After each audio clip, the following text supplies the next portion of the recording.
Hello everyone, good morning, Radhe Radhe. कैसे हैं आप लोग? आई होप कि आप लोग बहुत अच्छे होंगे, स्वस्थ होंगे, मस्त होंगे और अपनी वेट लॉस जर्नी में बहुत ही ज़्यादा व्यस्त होंगे। तो जो लोग भी मेरा वीडियो फर्स्ट टाइम देख रहे हैं प्लीज़ मेरे चैनल को सब्सक्राइब कर दें, लाइक कर दें एंड शेयर कर दें। आज का ब्लॉग स्टार्ट करती हूँ किचन से। वैसे तो मैं रोज़ ही किचन से ही स्टार्ट करती हूँ, लेकिन आज हमारी तरफ आज क्या कल से ही इतनी बारिश हो रही है ना कि बिल्कुल भी एक सेकंड के लिए रुक नहीं रही है। बहुत बारिश हो रही है बहुत, तो इसीलिए सुबह से मैं कोई भी ब्लॉग नहीं बनाई हूँ, अभी स्टार्ट कर रही हूँ। तो नाश्ता पानी मैं बना ली थी सुबह में ही। बच्चे स्कूल चले गए हैं, हस्बैंड जी भी अपने ऑफिस चले गए हैं और घर का सारा काम भी हो गया। थोड़ा बहुत मैं योगा की थी, बहुत बस सिर्फ 10 मिनट की थी, ज़्यादा नहीं की थी। नींबू पानी की जगह आज मैं अदरक वाला पानी ली थी क्योंकि गले में थोड़ी सी खराश थी, उसकी भी ब्लॉग नहीं बना पाई। जैसा कि मैं आप सभी से बताती हूँ कि मुझे बारिश उतना कुछ खास पसंद नहीं है। मतलब अच्छा लगता है जैसे आपका पैक घर हो, आपको मतलब होता है ना, बारिश में भींग भींग कर काम करना ना पड़े, तो वो अच्छा है। लेकिन अगर आपको ये सब करनी पड़ती है, बारिश में भींग कर काम करनी पड़ती है, तो वो मुझे अच्छा नहीं लगता है। तो इसीलिए फिर मेरा मन ही नहीं हो रहा था, इतनी बारिश हो रही थी तो मन ही नहीं हो रहा था कि मैं कोई भी ब्लॉग बनाऊँ। तो वैसे तो आप लोग जानते हैं मेरा रूटीन क्या रहता है। तो सब कुछ हो गया है, चावल चढ़ी हुई है। तो अभी मैं जा रही थी बनाने के लिए सब्जी। तो करेले लेके आ रहे हैं हस्बैंड जी, छोटे छोटे। कह रहे थे कि इसे भरुआ बनाना या फिर नहीं बना सकोगी तो भुजिया बनाना। तो मैं सोची चलो बना लेते हैं, देखते हैं। वैसे अभी डिसाइड नहीं की हूँ मैं कि क्या बनाऊँगी, कुछ सामान नहीं है। अगर वो ले आ जाता है, मिल जाता है तब तो बनाऊँगी, वरना फिर भुजिया ही बनाऊँगी। और साथ ही यहाँ पर पालक और आलू की सब्ज़ी भी बनानी है मुझे। तो इसे पालक को अच्छे से साफ़ कर ली हूँ, कट कर ली हूँ, आलू को भी कट कर ली हूँ। साथ ही यहाँ पर आप देख सकते हैं चावल चढ़ी हुई है, कढ़ाई भी चढ़ा दिए हैं गर्म होने के लिए। बनाते हैं, सबसे पहले साग वाली सब्ज़ी चढ़ा देते हैं, उसके बाद फिर खाने की अच्छे से तैयारी कर लेते हैं और उसके बाद फिर आप सभी से मिलते हैं। तो फ्रेंड, कढ़ाई हो गया था गर्म, डाल लेते हैं यहाँ पर सरसों का तेल। सरसों का तेल डालने के बाद डाल दी हूँ मैं 5 फोरन। और हमारे घर में ना ज़्यादा से ज़्यादा सब्जियाँ सरसों के तेल में ही बनती हैं, हम लोग सरसों का तेल ज़्यादा यूज़ करते हैं। तो सबसे पहले मैं यहाँ पर आलू को थोड़ा सा लाल कर लूँगी, मसाले को इसी में फ्राई कर लूँगी। तो जब तक आलू मेरा लाल हो रहा है, यानी कि ब्राउननेस हो रहा है, तब तक यहाँ पर सलाद को काट लेते हैं, छील लेते हैं। मतलब टाइम को वेस्ट नहीं करते हैं, टाइम का हमेशा यूज़ करते रहते हैं। और सैलेड के बगैर तो खाना बिल्कुल मेरा अधूरा सा ही रहता है। तो सलाद काटते काटते देखिए मेरा यहाँ पर आलू भी अच्छे से लाल हो गया है। उसके बाद फिर क्या अलग से तेल डालना, मैं सोची चलो इसी में प्याज को भी डाल देते हैं। प्याज लाल हो गया था, उसके बाद फिर यहाँ पर अदरक और लहसुन का पेस्ट डाल दी हूँ। इन सभी को डालकर थोड़ा सा फ्राई कर लूँगी ताकि कच्चापन ना रहे अदरक और लहसुन का। ये फ्राई हो गया है। फिर उसके बाद हमारे बेसिक मसाले जैसे कि धनिया पाउडर, मिर्ची पाउडर, हल्दी पाउडर, नमक, उसके बाद फिर कसूरी मेथी पत्ता, इन सभी को डालकर अच्छे से चला लेंगे। और टमाटर तो अभी थोड़ी से महंगे चल रहे हैं, जिसकी वजह से मिल भी नहीं रही है, नहीं तो मैं थोड़ा थोड़ा डालती हूँ ज़रूर, लेकिन मिल ही नहीं रही है। तो हमारी सब्ज़ी अच्छे से फ्राई हो गई थी। उसके बाद फिर मैं डाल दी हूँ साग, और साग में ही हमारा आलू ना अच्छे से पक जाएगा। इसमें पानी मैं बिल्कुल भी नहीं डालती हूँ। और जो सिंपल तरीका होता है ना डियर, वही बेस्ट तरीका होता है। हाँ, कभी कभी हम लोग थोड़ा सा आजमाते हैं, नए नए ट्रिक्स आजमाते हैं, वो भी अच्छा लगता है, वो उसे भी खाते हैं। लेकिन जो बचपन से जो खाते आए हैं, जो सीखते आए हैं ना, उसी में ज़्यादा मन होता लगा हुआ रहता है और ज़्यादा करके उसी तरीके से बनाते हैं। और बहुत दिनों बाद हमारे घर में पालक बनी थी तो बहुत ही अच्छी लग रही थी। और मेरा बेटा साग बहुत खाता है, मतलब सब्जियों में बहुत कम सब्जियां यूज़ करता है, लेकिन ये पालक हुआ, बीन्स हुआ, ये सब खा लेता है वो। तो इसीलिए साग वगैरह हम लोग लाते रहते हैं। लेकिन यही है कि साफ़ करने में थोड़ी सी मुझे प्रॉब्लम होती है ना, इसीलिए नहीं लाते हैं। तो चलिए, वो वाली सब्ज़ी बन गई है। यहाँ पर अब बनाते हैं करेले का भरुआ। तो सिर्फ स्पेशली मैं करेला मंगवाई थी, छोटा वाला, भरुआ बनाने के लिए ही। थोड़े से नए तरीके से बना रही हूँ। आप लोग को अगर पसंद आए तो आप लोग ज़रूर बनाइएगा और फिर कमेंट करके बताइएगा भी कि कैसा लगा है। और ये बिल्कुल सावन में बना सकते हैं। जो लोग लहसुन प्याज नहीं खाते हैं ना, वो लोग के लिए तो एकदम बेस्ट तरीका है। और साथ ही वेट लॉस के लिए भी, क्योंकि ये आप देखेंगे आगे चलकर इसमें बहुत कम तेल लगा है। तो सबसे पहले इसे मैं काट ली थी, दोनों साइड से काट कर ऊपर का जो होता है ना परत, उन सभी को अच्छे से छील ली हूँ। छीलने के बाद इसमें लगा दी हूँ चीरा, और चीरा लगाने के बाद इसके अंदर का जो बीज होता है ना, उसे सब मैं एक एक कर निकाल ली हूँ। ध्यान से करें, मैं तो छुरी से कर रही हूँ, लेकिन आप लोग चम्मच से करें। जो लोग खाना बनाते हैं उनके लिए तो खैर कोई बात नहीं है, लेकिन जो होते हैं ना, बहुत सारे हमारे ऐसे व्यूवर्स भी हैं जो यंग है, बिल्कुल अभी स्टार्टिंग ही कर रहे हैं, तो उन लोगों के लिए मैं बोल रही हूँ। तो एक एक करके सबको मैं कर दी थी साफ़ अच्छे से। यहाँ पर मैं थोड़ा सा बेसन ले रही हूँ, उसे मैं कढ़ाई में बिना तेल के थोड़ा सा भून ले रही हूँ। जब हमारा बेसन भून जाता है ना, तो उसमें से ना बहुत अच्छी खुशबू आने लगती है। अब बारी है इसके मसाले बनाने की। तो यहाँ पर मेरा 1 पाव करेला था 250 ग्राम, उसके अनुसार ही मैं मसाला बना रही हूँ। यहाँ पर मैं ले रही हूँ सेव भुजी, जो भी बोलते हैं, नमकीन है ये, आप इसके जगह गेठिया भी यूज कर सकते हैं।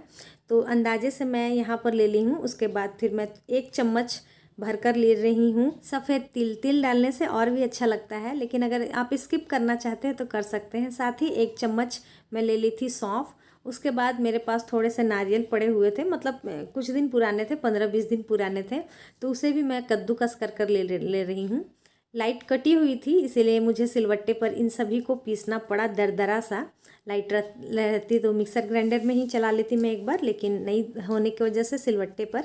अब मैं इसमें बेसिक मसाले डाल दूँगी। जैसे 2 चम्मच मैं डाली हूँ धनिया पाउडर, 1 चम्मच हल्दी पाउडर, 1 चम्मच काश्मीरी लाल मिर्च, उसके बाद आधा चम्मच मैं डाल दी हूँ इसमें अमचूर पाउडर।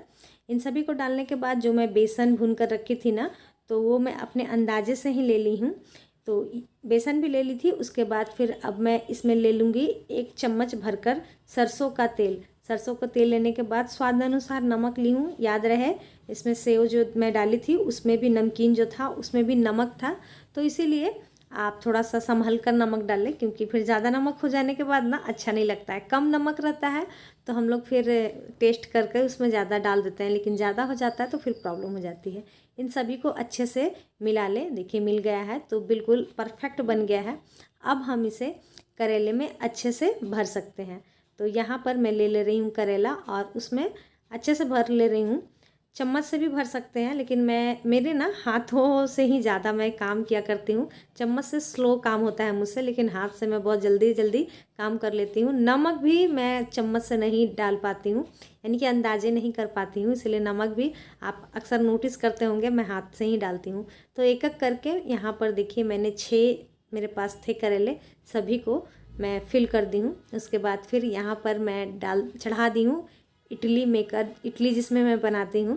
तो स्टीम करना है इसको, इसीलिए मैं बोल रही थी कि वेट लॉस में भी आप इसे खा सकते हैं, क्योंकि इसमें ऑयल का बहुत ही कम उपयोग हुआ है। तो बहुत सारे लोग वेट लॉस करते हैं तो तेल मसाला ज़्यादा खाना अवॉइड करते हैं, तो आप इस तरीके से भी करेले को बना सकते हैं कम समय में और कम तेल में। सभी को स्टीम करने रख दी हूँ। जब तक ये स्टीम होगा तब तक यहाँ पर मैं चढ़ा ली थी कढ़ाई, और ये थोड़ी देर बाद ही मैं चढ़ाई हूँ, मतलब 10 मिनट बाद ही चढ़ाई हूँ, जब तक मेरा करेला अच्छे से पक गया था। तेल डाली थी, तेल में मैं डाल दी थी वाइट तिल, और मेरा करेला भी अच्छे से स्टीम हो गया था, मतलब पक गया था। मैं चम्मच डालकर छुरी डालकर देख ली थी, तो डाल दी हूँ करेला। उसके बाद फिर जो मसाला मैं बनाई थी ना, उसे भी मैं अलग से हटा कर रख ली थी, उसे भी डाल दी हूँ। उसके बाद फिर थोड़ा सा यहाँ पर डाल दे रही हूँ मैं मिर्ची पाउडर, ये मिर्ची तीखी वाली है, और उसके बाद हल्दी भी मैं डाल दी थी। इन सभी को डालकर अच्छे से फ्राई कर ली हूँ। यहाँ पर मैं थोड़ा सा मतलब फ्राई की थी, आप चाहें तो इसे डीप फ्राई भी कर सकते हैं, यानी ढेर सारा तेल डालकर भी कर सकते हैं, लेकिन यहाँ पर मैं वेट लॉस के लिए बना रही थी ना, इसलिए इस तरीके से की थी। तो फ्रेंड, हमारा करेला का भरवा बनकर हो गया है तैयार। अब प्लेटिंग कर लेते हैं। बिल्कुल आज प्लेट को मैं बिहारी स्टाइल में सजा रही हूँ। हमारे बिहार साइड में इसी तरीके से थाली में चावल रखा करते हैं। दाल बन गई थी, साथ ही हमारे घर में जो पालक की सब्ज़ी बनी थी वो भी रख दे रही हूँ, और सबसे आज का बेस्ट था वो था करेले का भरवा। एक बार आप इसे ज़रूर से ज़रूर खाएं बनाकर, और फिर मुझे कमेंट कर कर बताएं कि कैसा लगा। और लास्ट में खाने के लिए है यहाँ पर सैलेड। सैलेड के बगैर बिल्कुल हमारा खाना अधूरा है। हो सके तो खाना खाने से 15 मिनट पहले आप 1 कटोरी भरकर सलाद खाएंगी। अगर वो खाएंगी तो आपको अनाज खाने की कम ज़रूरत पड़ेगी, और आपको बिल्कुल भी ऐसा नहीं फील होगा, कमजोरी फील नहीं होगा, कुछ फील नहीं होगा। आपका पेट अच्छे से भरेगा और प्रोटीन भरपूर मिलेगी। तो इसीलिए अपने खाने में सैलेड का ज़रूर से ज़रूर उपयोग करें।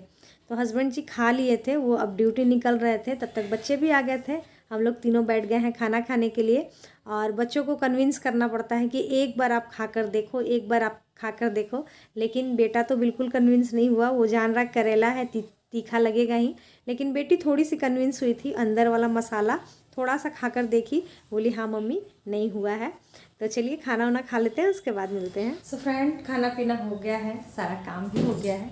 उसके बाद मैं ले ली हूँ अपना ग्रीन टी।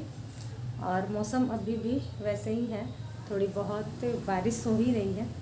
तो चलिए पीते हैं ग्रीन टी। और ग्रीन टी पीते पीते करते हैं कुछ बातें, क्योंकि मुझे ना बहुत ही ज़ोरों की नींद आ रही है। लेकिन अभी काम भी है, यानी कि वीडियो एडिट करना है, आप सभी के पास पहुंचाना है उसको। लेकिन होता है ना, जैसे ही हम लोग फास्ट में रहते हैं, उसके बाद फिर जब खाते हैं कुछ हैवी सा, तो बहुत ज़ोरों की नींद आने लगती है। तो बस वही हाल है मेरा। सुबह में तो ऐसा कुछ नहीं लगा नाश्ता करने के बाद, क्योंकि हल्का ही नाश्ता होता है सुबह का। लेकिन अभी मैं चावल खाई, और चावल खाने के बाद ऐसे भी सभी को नींद आती है। तो वही बहुत नींद आ रही है, क्या करूँ समझ में नहीं आ रहा। कल भी नहीं गया था मेरा ब्लॉग, कर आज भी नहीं डालूँगी तो फिर प्रॉब्लम हो जाएगी। खैर कोई नहीं, डालूँगी तो ज़रूर।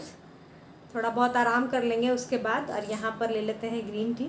ग्रीन टी के बारे में आप लोग बार बार बोलते हैं कि कैसे लेना है। तो देखिए डियर, ग्रीन टी खाने के, जैसे हम लोग खाना खाते हैं ना, खाना खाएं या नाश्ता किए, दोपहर का खाना खाएं, जब भी खाना खाएं 3 टाइम, हमारा 3 मील जो होता है वो मेन मील होता है। तो अगर हम 3 टाइम ग्रीन टी लेते हैं तो हमारे लिए बहुत ही अच्छा है।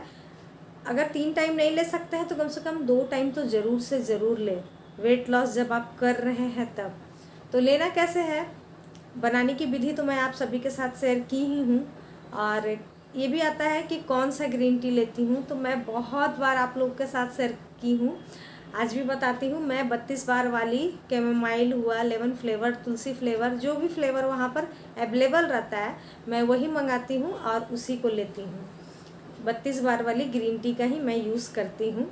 और बनाने की विधि मैं आप सभी के साथ बहुत बार शेयर की हूँ। बहुत सिंपल है, गरम पानी को खौला लिए, गैस को बंद कर दिए, ग्रीन टी को डाल दिए, 3 मिनट बाद उसे छानकर नींबू डालकर, पीने का मन हो तो नींबू डालकर, वरना आप ऐसे भी पी सकते हैं। मैं पहले तो नहीं, लेकिन अब नींबू डालकर पीती हूँ, मुझे बहुत अच्छा लगता है।